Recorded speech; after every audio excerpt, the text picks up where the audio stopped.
Наша разлука с Соней имела непростую предысторию.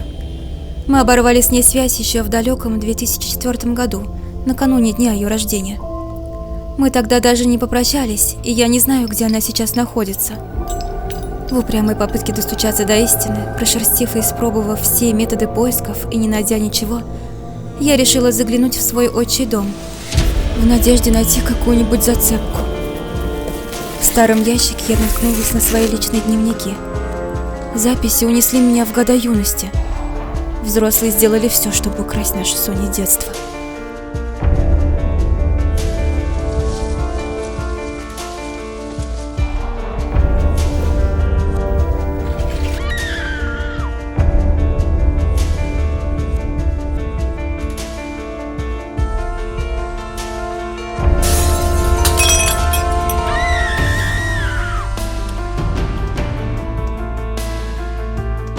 Я даже представить себе не могла, к чему приведут эти поиски, и какие ужасающие тайны об исчезновении Сони я узнаю.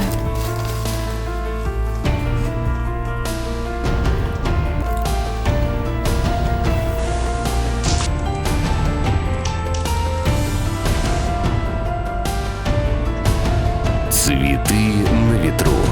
Тина Амиргазина. Книга, которая никого не оставит равнодушным.